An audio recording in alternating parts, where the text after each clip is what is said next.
이외에 알 수 없다고 생각해서 실존에만 딱 집중한 그런 사람이기 때문에 그렇거든요. 여러분 어떠신가요? 여기에서 최선의 선택을 다하면서 산다 하더라도 죽음이 맞닥뜨리면 어떠실 것 같으세요? 이 부분입니다.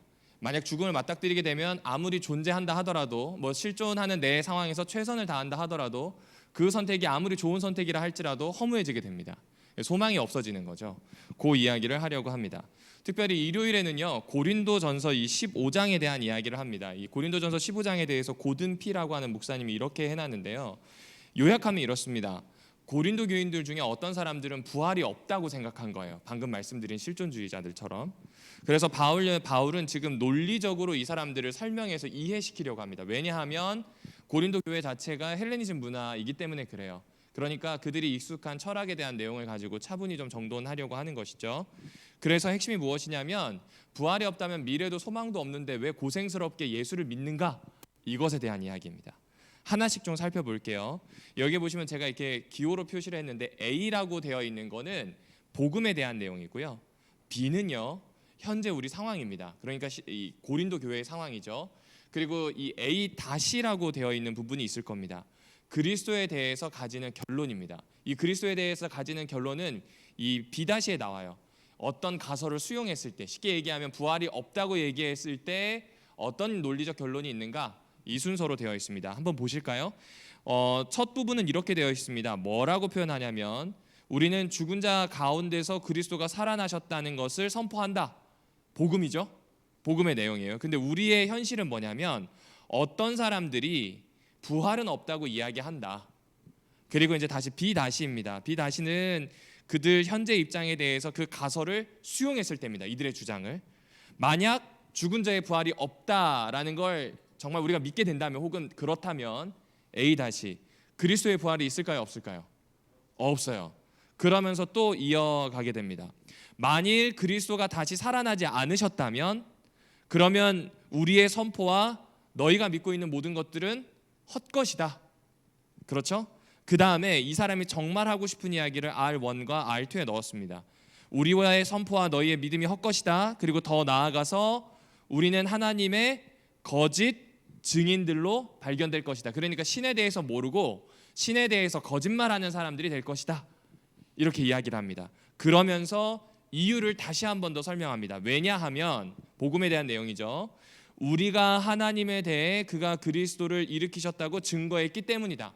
이 복음을 전달했잖아요. 이 복음을 전달했기 때문에 이거는 거짓말이 되는 겁니다. 만약 부활이 없다면.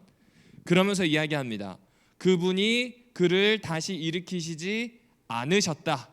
만일 정말로 죽은 자들이 다시 살아나지 않으면, 만일 죽은 자들이 다시 살아나지 못한다면, 그 다음 제일 마지막에 그리스도 또한 다시 살아나신 일은 없었을 것이다. 이렇게 쭉쭉쭉 반복하는 겁니다. 그러니까 이 말은 무슨 이야기냐면요, 부활은 미래를 소망하게 한다는 거예요. 지금 여기에서 아무도 미래를 주장할 수 없어요. 예측할 수도 없어요. 맞나요? 그런데 과거의 것이 너무나 확실하면 사람은 소망하게 됩니다.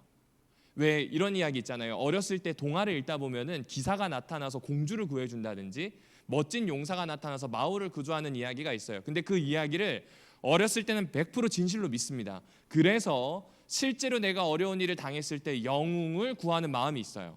그런데 이 마음은 커서도 유지가 되나요? 유지되지 않나요? 유지됩니다. 어려운 일을 당하면 누군가 나를 좀 구해줬으면 하는 그 마음이 있는 거죠. 만약 누군가 구조했다는 역사가 있다면, 그런 역사가 실제로 기록되어 있고 내가 알고 있다면, 어른이 되어서도 영웅에 대한 갈망은 끊어지지 않을 겁니다. 맞나요? 그러니까 과거에 있는 게 워낙 확실하면 그것은 미래에 대한 소망으로 바뀌게 됩니다. 지금 고린도전서에서 하는 이야기가 뭐냐면, 부활은 확실한 거예요. 믿는 바예요. 복음이에요. 그래서 이것은 미래를 희망으로 바꾸는 굉장히 중요한 근거가 된다는 걸 이야기해 주는 겁니다. 이게 지금 바울이 해주는 이야기입니다. 그러면 이 미래를 희망하게 하는 이야기를 어떻게 풀어볼까 하다가, 오늘 교과 일요일 다음에 나오는 모든 이야기는 따라해 볼까요? 식, 주. 그렇죠. 인간이 가지고 있는 기본 3요소에 대한 이야기로 보실 수 있습니다. 첫 번째, 주에 대한 이야기입니다. 집에 대한 이야기인데, 이 월요일에 보면 요한복음 14장에 대한 이야기가 나오죠. 먼저 요한복음 14장을 보려면 13장 후반부를 보셔야 됩니다. 36절부터 38절까지 보면 제자들이 예수님을 따라가고 싶어 하는데 어디를 가시는지 모른다는 아주 선문답 같은 표현이 나옵니다. 실제로 몰라요. 예수님이 뭘 하려는지 몰라요. 그냥 유대인의 왕이 되면 좋은 건데 정확히는 모른다는 겁니다. 그래서 예수님은 그가 아버지에게로 가서 그들을 위해 거처를 마련하시고 나면 비로소 오실 거라고 이야기합니다. 그리고 그 거처로 가는 길이자 생명이 누구냐고 표현하냐면 자기 자신이라고 표현하세요. 그러니까 이 말은 무엇이냐면 제자들은 지금 예수 그리스도를 따라갈 수 없어요. 길이신 분이 아버지 옆에 가셔서 거처를 예비하실 거예요. 그런데 이 일을 하는 예수님을 따라갈 수가 없어요. 왜냐하면 죽음이라고 하는 걸 건너가야 되기 때문에 그렇거든요. 그래서 예수님은 죽음을 통해서 아버지의 임재 안에 그들이 거처할 수 있는 것들을 마련하시고 부활 후에는 아버지의 임재로 가는 길 위로 다니게 해서 그분과 함께 하겠다, 뭐 이런 이야기입니다. 그러니까 쉽게 얘기하면 예수님은 영생이라고 하는 길을 열고 계신다. 그리고 주, 곧 거처를 마련하신다라는 내용이 여기 나오게 됩니다. 그런데 이제 학자들이 연구를 하기 시작을 합니다. 그리고 성경 보는 사람들이 연구를 하다 보니까 이 이야기는 성전에 관한 이야기구나라는 걸 발견했습니다. 왜냐하면 공간복음과 다르게 요한복음은 예수 그리스도에 대한 신성을 강조하고요. 그 신성은 예수 그리스도가 아버지의 뜻을 대리하는 사람이라는 데 초점을 굉장히 많이 맞추고요. 다 설명할 수 없지만 그 중에 하나가 무엇이냐면 성전에 계시는 제사장의 이미지로 꽤 많이 설명합니다. 따라서 지금 먼저 가서 거처를 예비한다는 이 이야기는 성전에 대한 이야기로도 볼 수 있다. 그리고 그와 관련된 이야기들이 2장 16절에도 나온다, 8장 35절에도 나온다, 뭐 이런 이야기를 해주고 있습니다.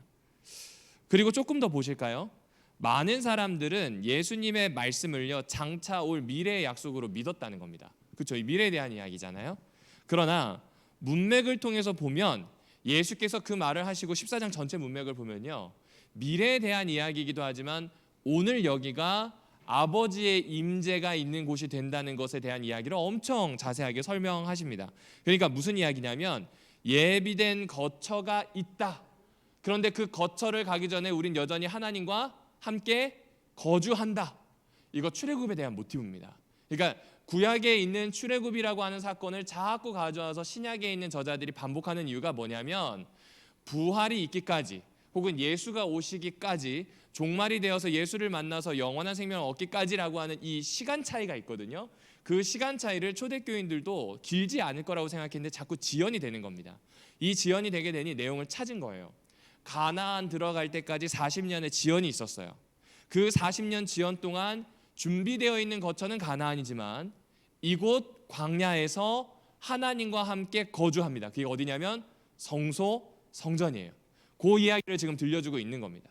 그러니까 분명히 예수는 가셔서 아버지와 함께 우리가 할 수 있는 모든 준비를 할 거예요. 그러나 아버지께서 오늘 여기에 우리 사이에 계신다, 함께 하신다, 임재하신다는 건 역시 알려주신다는 거죠. 그러니 부활에 대한 첫 번째 이야기를 주로 잡은 이유는 무엇이냐면 부활에 대한 이야기는 가나안 땅에 들어가는 것과 같아요. 그러나 아직 우리는 그걸 경험할 수가 없어요. 예수 외에는 아무도 부활한 사람이 없습니다. 그러니 이 거처인 광야 성소에서 지냈던 사람들처럼 이 땅에서 아버지의 임재를 경험하며 지내는 것, 아버지의 집이 우리가 생각하기엔 멀리 떨어져 있는 하늘에 있기도 하지만 오늘 여전히 이곳에 거할 성소를 지으셔서 함께 하시는 아버지를 경험하는 것, 이 이야기를 해주고 있는 겁니다. 그러니까 부활의 지연에 대한 이야기를 할 때 집과 관련된 이야기를 요한복음에서 해주고 있다라고 생각하시면 됩니다. 그 다음에는 식에 대한 이야기입니다. 식은 뭔가요?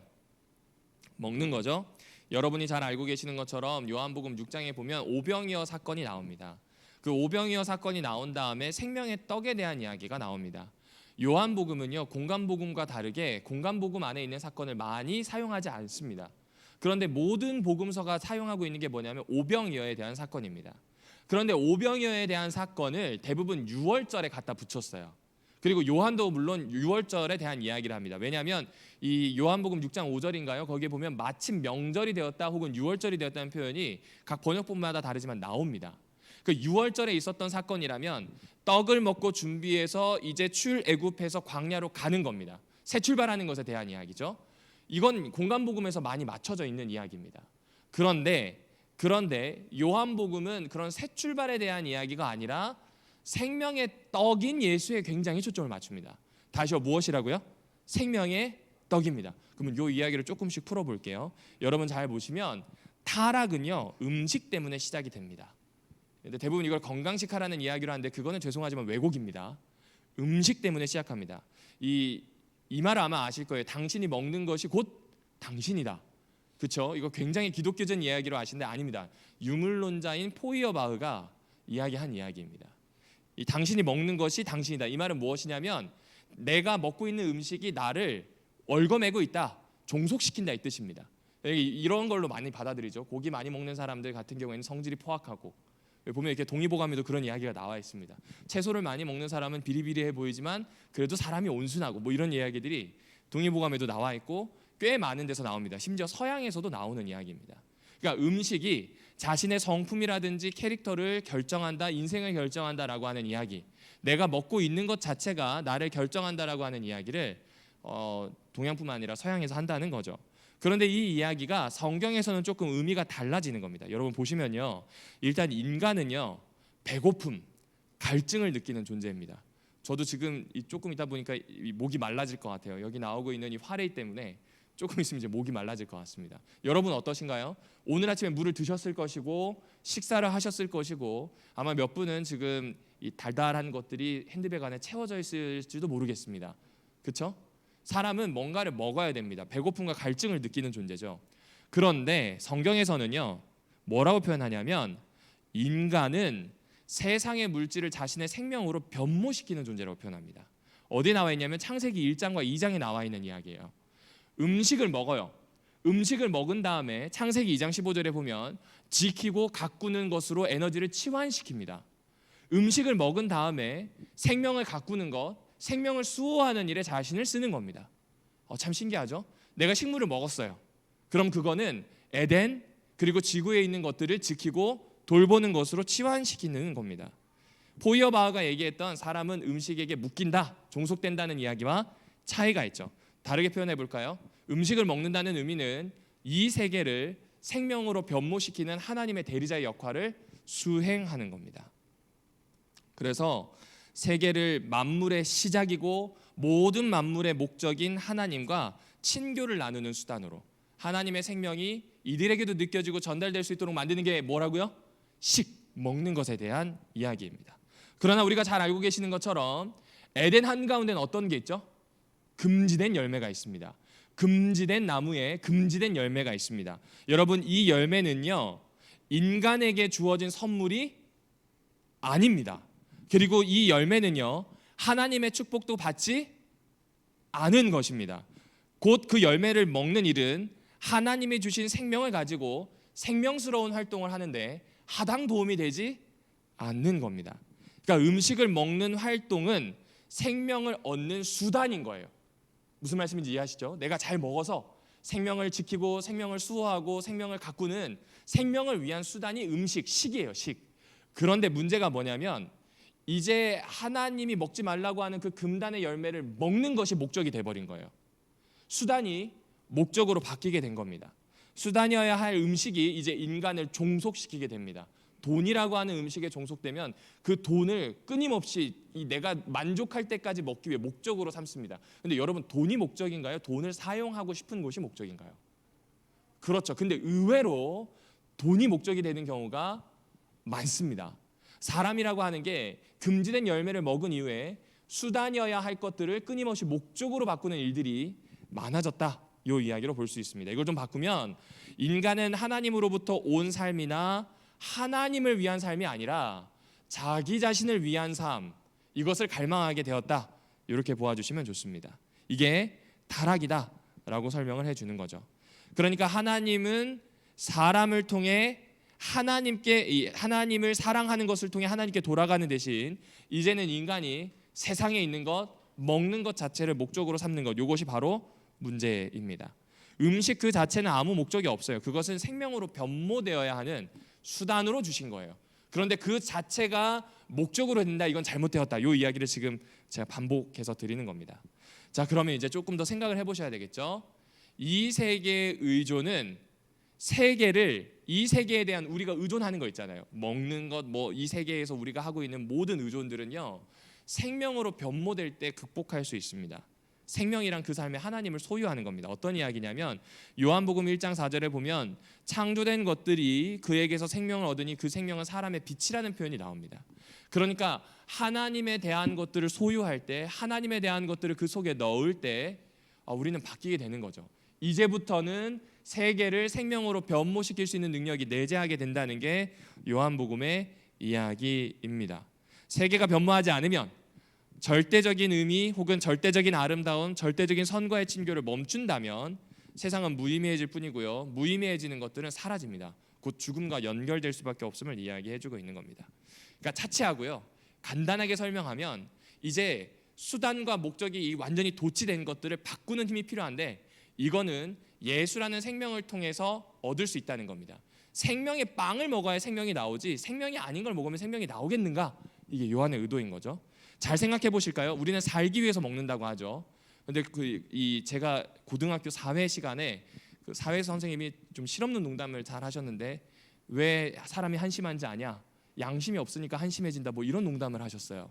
정말 싫어했거든요.